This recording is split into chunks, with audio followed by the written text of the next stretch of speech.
Welcome back to my channel, you guys. I just wanted to hop on here really quickly because I have to get back to studying. I wanted to let you know that this is going to be the end of my CNA journey as a student, because tomorrow is the state exam and I've been studying for it for the last 2.5 weeks, and I will be glad to get my life back because it's been 8 weeks of school where I had to wake up. I was waking up like at 4 o'clock in the morning, and I just really was not eating enough food. I lost about 10 pounds, and it was a little mentally challenging just because of the study schedule, the reading. We had 2 quizzes every single week. And then I did get into a vehicle accident, which I didn't talk about with you guys within the last 8 weeks. But that was challenging because, first of all, I'd never been in an accident before. And I just felt like, man, just like one more thing I have to think about and stay on top of. And I was without my van for 3 weeks, and not that I had 3 weeks worth of damage. It's just that, you have to wait for the adjuster. They didn't come, and then you have to be reactive, in their lack of response. But anyway, overall, I did eventually have an amazing adjuster. He was really nice, really accommodating, but I was without my van. And I did miss her. For those of you who don't know, my van's name is Azalea, and I did really miss her. I'm so used to sitting up high, and to drive around for 3 weeks in a sedan, I just was not feeling very comfortable, and I don't like driving it at nighttime. So anyway, that was that. So I had to deal with that, and then I don't know if you guys remember, I talked about a student that I met, and I was just really excited. I'm like, she's going to be my best friend. But it turned out, I mean, I don't have any ill will towards her or anything like that, but she stopped talking to me. And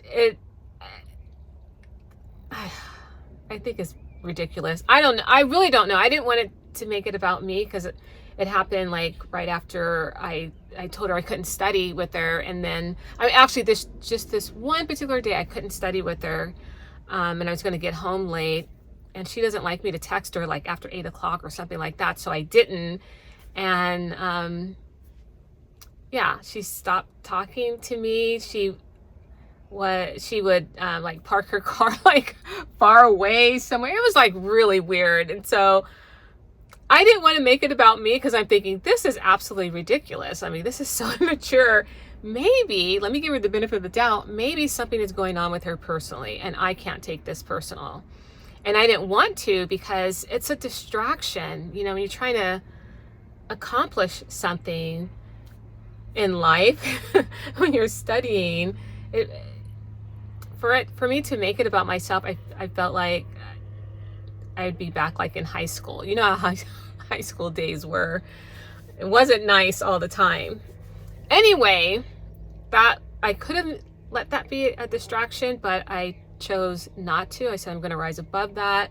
I'm going to still acknowledge her and say hi, and it's totally up to her if she, responds in kind, but I can't control any of that. So that was a potential distraction, but it was a lot of praying about it, because I knew in my nature I would dwell on it and let it bother me, and I just was trying to rise above that.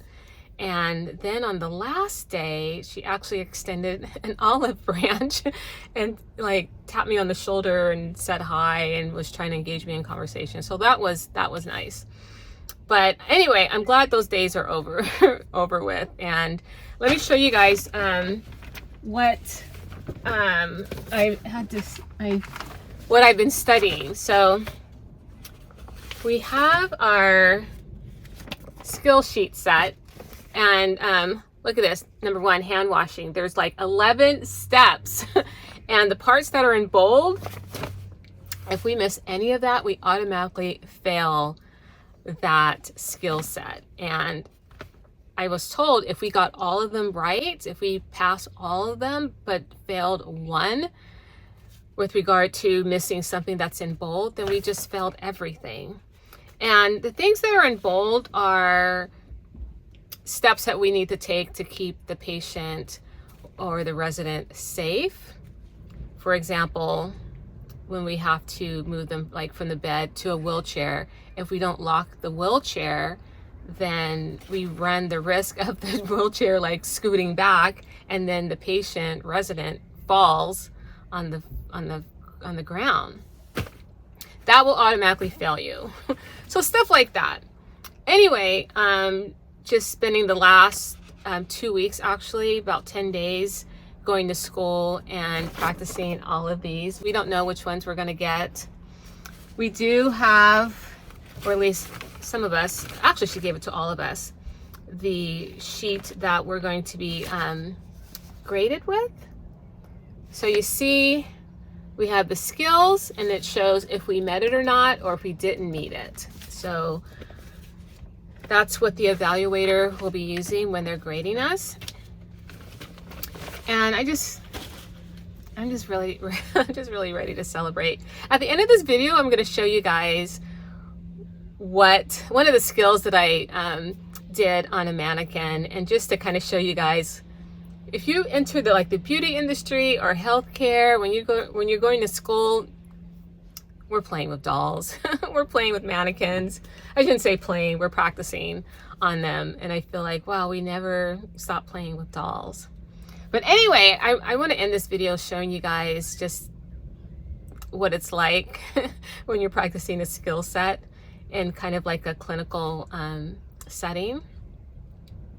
Speaking of clinical settings, the place that I did my clinical, they're actually interested in hiring me, or at least talking to me so they can hire me. So that's interesting. I'm not sure if I am going to be able to do it or not, but it's worth having the conversation, because I don't know what this, what the schedule is going to be like, if it's going to be full-time, which I quite possibly can't do because I'm still an esthetician. I still have my clients, but I don't know. I don't know what the hours are. I don't know what the expectations are, but it's nice that they actually, my client that works there, she reached out to me to ask me if I would be interested in speaking with them. And then also they called my instructor. They called her and they emailed her asking her about me. So that makes me feel good. But anyway, I'm going to get back to studying, you guys, because I've been practicing the practice quizzes, and then also, just going into the school, working on my skills. And then also what helps too is when I read them, just reading through it, just making sure, don't forget this one step. Don't forget to lower the bed, lock the bed, put your gloves on, that sort of thing.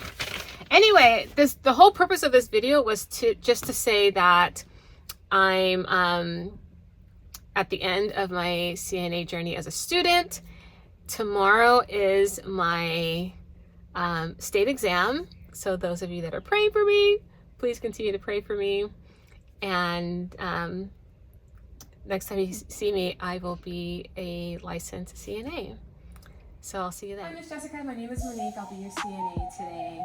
And today I'm going to do some range of motion on your knee and your hip. Is that okay? Okay, perfect. So I'm going to privacy. I'm going to perform some hand hygiene.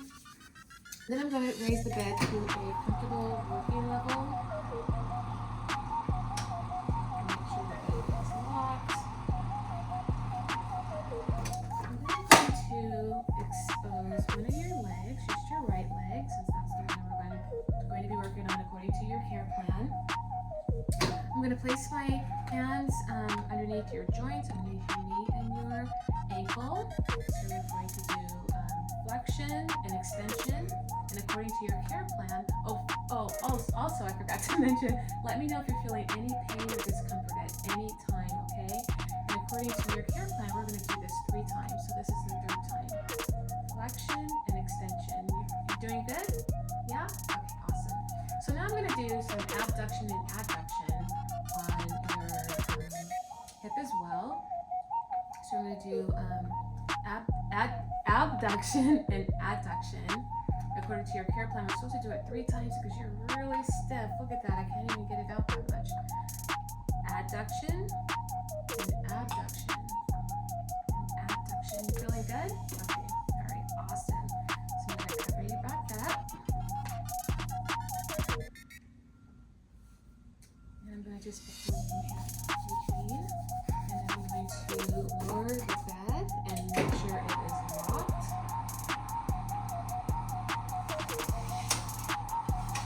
I'm going to put your car light within reach. You're doing good? Okay, awesome. I'm going to open up the curtain, perform hand hygiene, and so complete. Good job. Okay.